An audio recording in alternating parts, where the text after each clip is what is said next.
What's going on, y'all? So listen,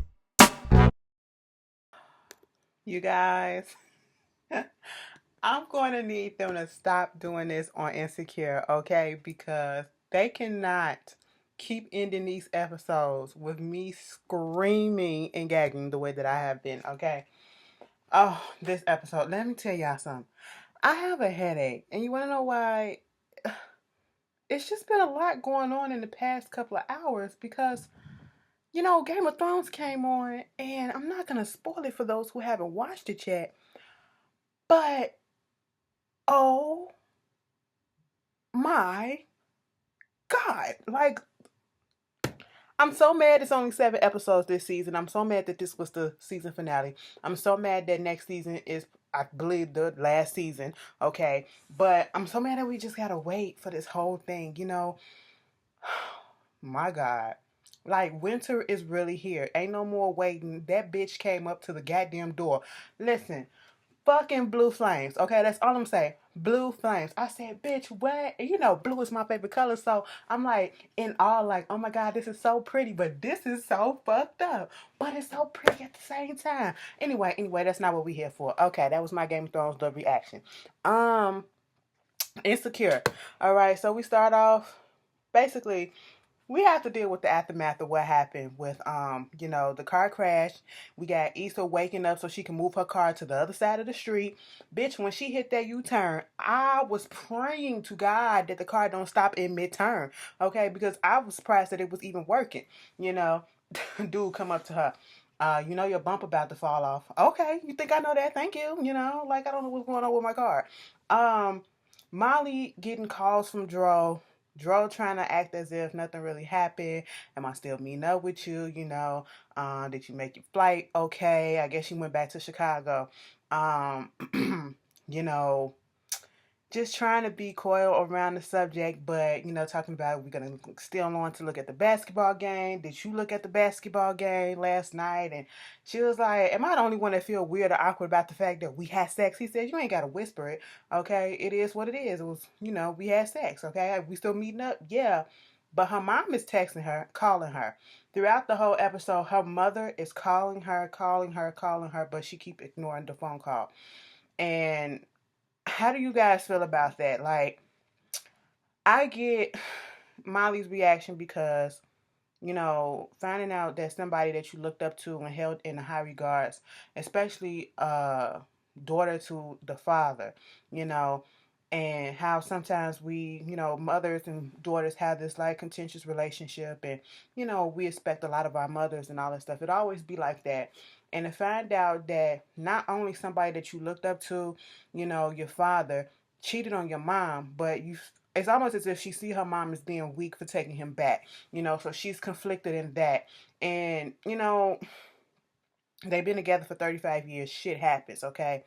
And for her to, I don't know, like, part of me is like, it was very immature the way that she acted. She just threw a whole fucking fit, something that happened in the past. And if her parents can get past it, you should be able to get past it because it really happened to them and they kept it away from you so you won't be affected by it. But in turns, it is affecting her, and I do understand, like I said, they probably do have that closeness, so of course it's gonna hurt her. So I get why she act like that, and I can understand why people can say that that was a very immature action.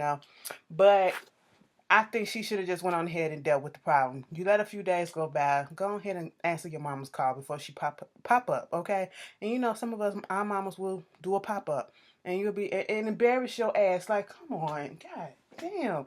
I never forget that one time my mama popped up in my job. I was like, the fuck, girl, we'll deal with this when I come over there, okay? Don't do this, all right? Jobs is off limits, all right? So, we get this whole thing with um that scene with Issa getting on the bus because her car is really not working that well to go long distance, and it's a hazard. She's on the bus coming home, I guess, from work, and she's in the front. She looks to the back, and she does a double take. Like, ain't this about a bitch? Now, at first, I was like, what's she looking at? And then they put a close up. I said, that's the little motherfucker that stole the goddamn food and said, we got y'all. Okay? He holding his book bag like, oh shit. I said, yeah. I would have got my ass up and said something to him. I would have said right by him and just look. Gotcha, bitch. You know what I'm saying? But we ain't in school no more. We ain't in school no more. What you gonna do? Steal something else, little nigga. What you gonna do? You know? But she just let that shit go. She tried to put in a dick appointment with Daniel. She was like, it's been a minute. You know, what's good? He put those three little dots up. He opened it up. And if you got an iPhone, okay, if you have an iPhone, somebody either leave your ass on read, that's fucked up, or somebody open up your shit and you see them three little dots and you thinking they finna respond, and them three little dots go away and ain't no response. And I'm like, damn, she just left her in the dark, you know. So she go back to the house and you know, she notices that Eddie's lights on. Okay, so she needs some dick. She's in a dick drought. Um, she sees what is the email from Molly, not Molly, but Tiffany, saying that it's this sexplosion, I should say, that's gonna be happening. Well, I guess there's like a little convention about all type of sex toys and sexual techniques and prevention and protection and stuff like that. And she was like, she needs something like that. That's when she notices that Eddie's light is on. She goes down there after she does her little rap, trying to pump herself up in the mirror. That was real cute. You gonna get this African pussy. I said, girl, don't set yourself up. Don't set your. When she do stuff like this, just prepared. Be prepared. It's preparing us for stuff that's gonna happen and not in a good way. And sure enough, she went down there. And Eddie had another bitch up in there, okay? He was like, did I text you? Did I tell you to come? I thought he was finna say it like, well, damn, bitch, did I tell you to come to my goddamn house? No, he was like, I mean, if I did, my bad. I got somebody here from, I got somebody here from my, school or whatever, helping me study and all this stuff. I said, yeah. Eddie, you got another charger? I said, what? Not a charger. That was like a blast for the past, because that's how Issa got up in his house with the charger. But anyway, she feeling a little salty, go back in her room, up in her bathroom, doing a little rap. Her high just blown.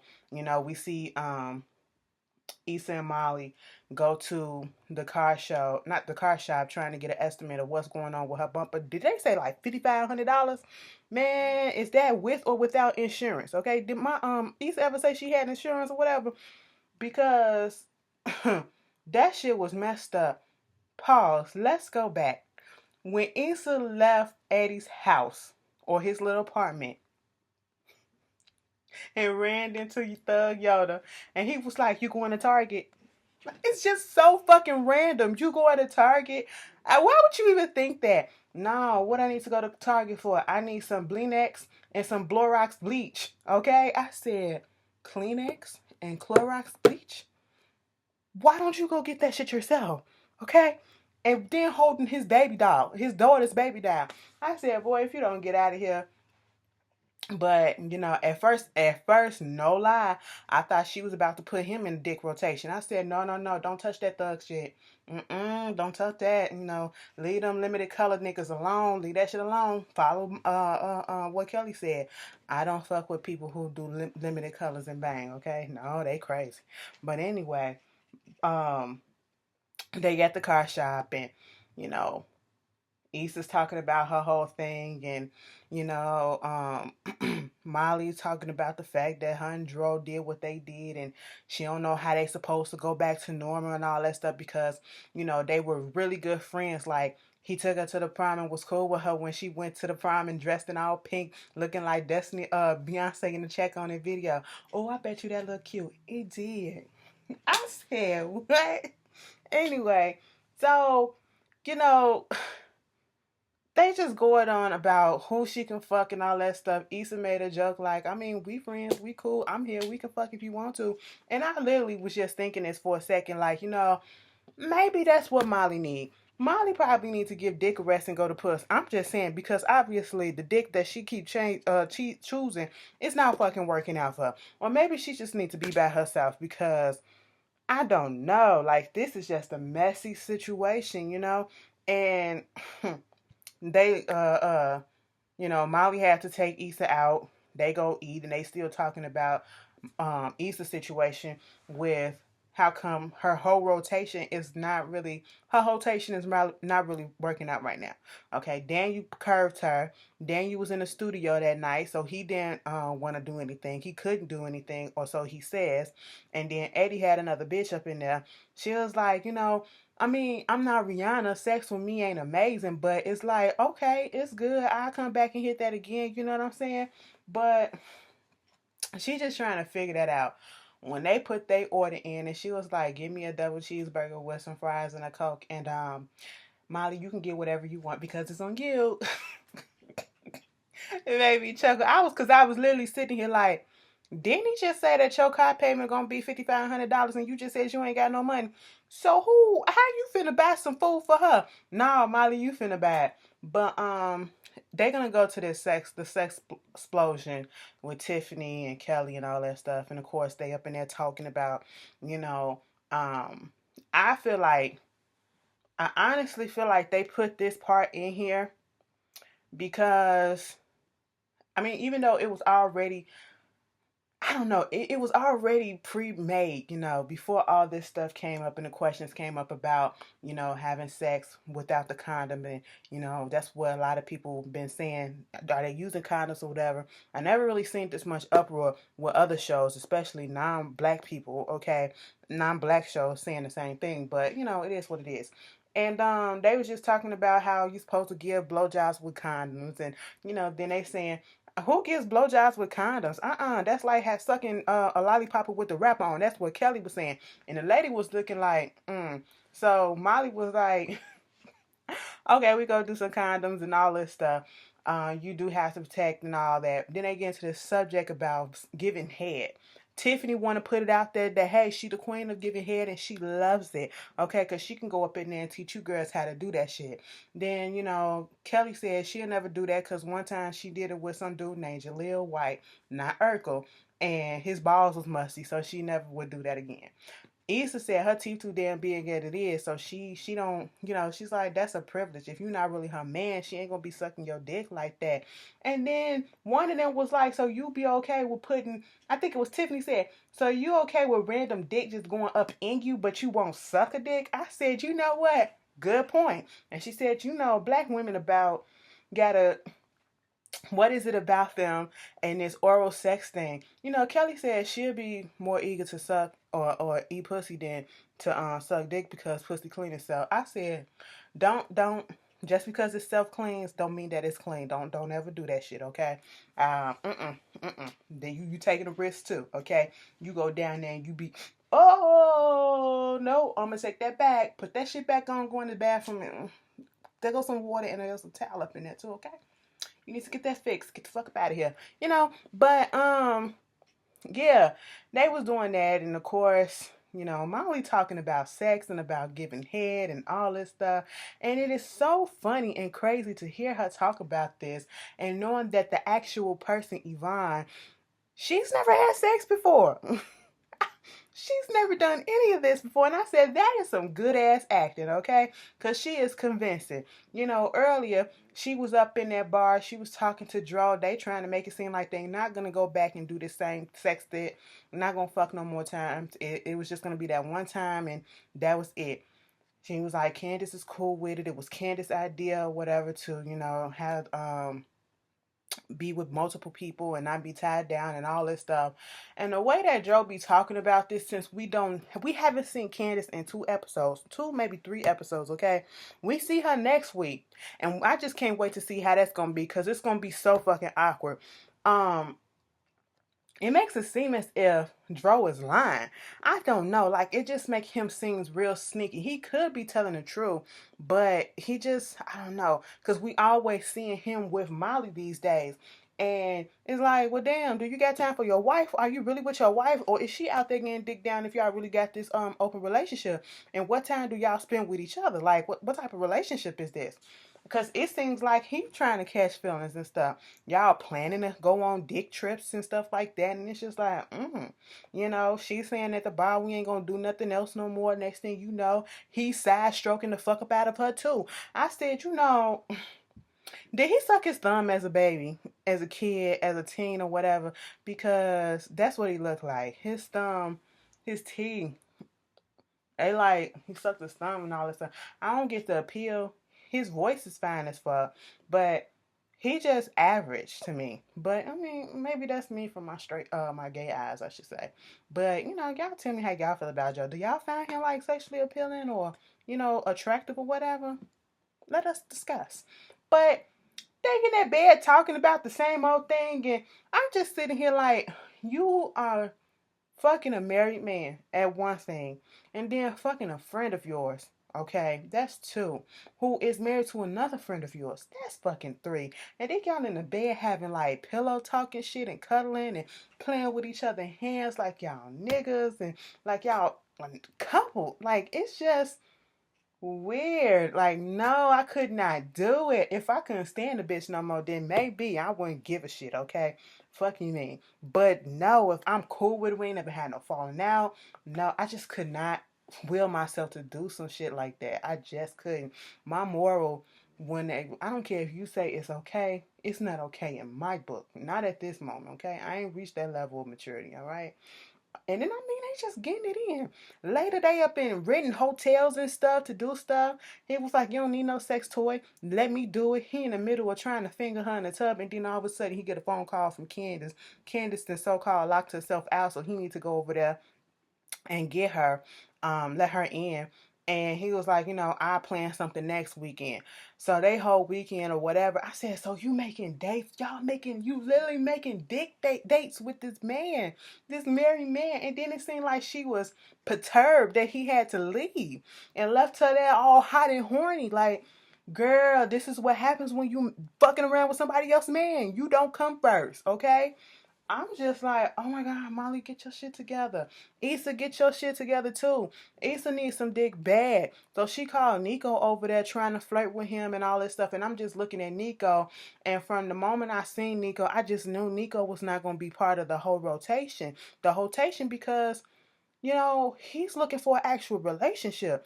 Issa up here trying to, flirt with him about the skirt being too short. It's gonna come off soon, and trying to kiss him. He asking questions about the house and stuff. He trying to get to know her, drinking the wine and shit. And he was just like, no, I thought we was really gonna go to the restaurant. We can, we don't have to rush into these things. I want to get to know you. She was like, no, no. So you're not coming to the restaurant? No. I said, Issa, Jesus Christ, get your shit together, okay?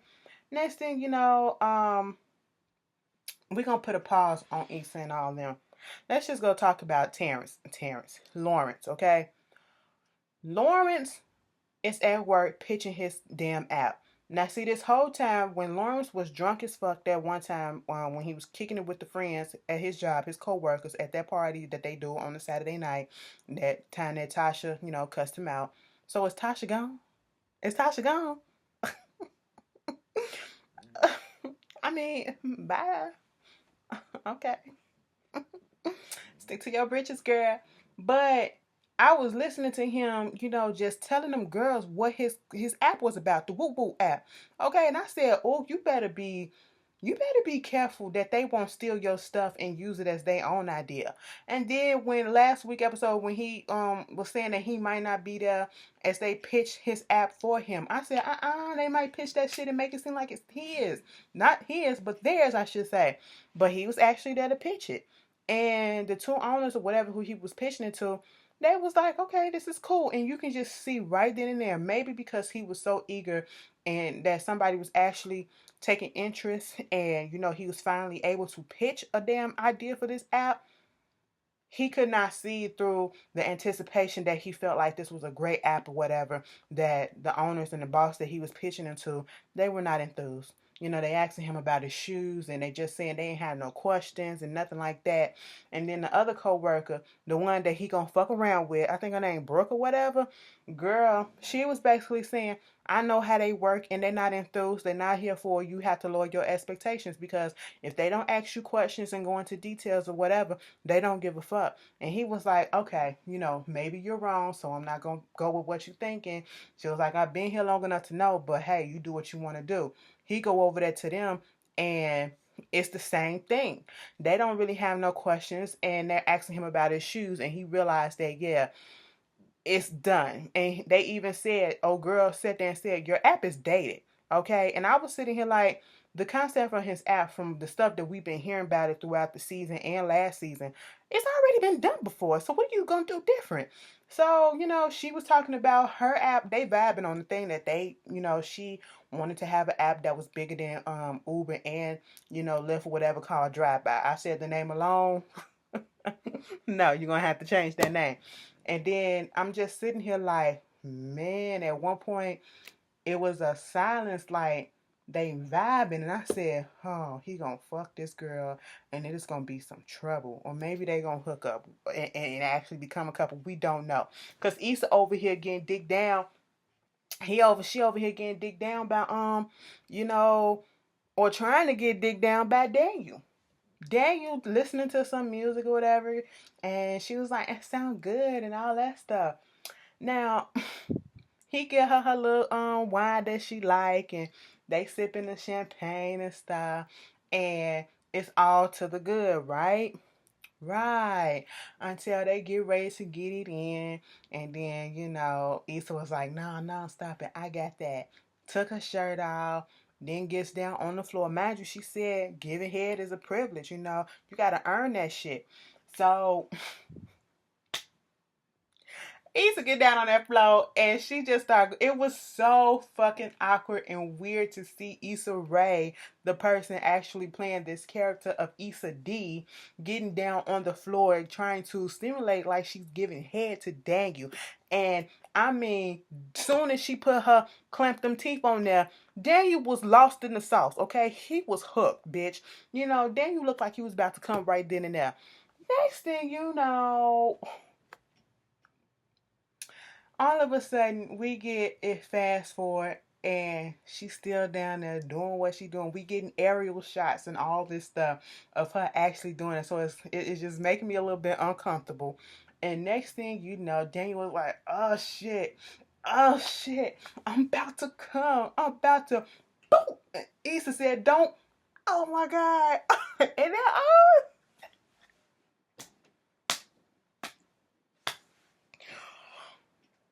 oh, it's raining outside. Oh.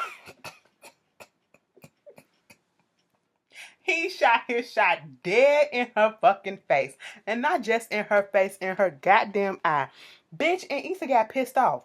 Issa got pissed off. I don't understand why she got pissed off so much. I mean, I guess because it's Sting and she walked into her Uber pool, with it was like already two other people up in the car, or two white people, and then it's a black driver, and then he gonna say, are you Issa? Issa? Issa pool. I said, girl, if you don't get these lame ass jokes out of here, first of all, for the driver, and then the white girl gonna say something, oh my God, can you turn to a black station? I was like, excuse me.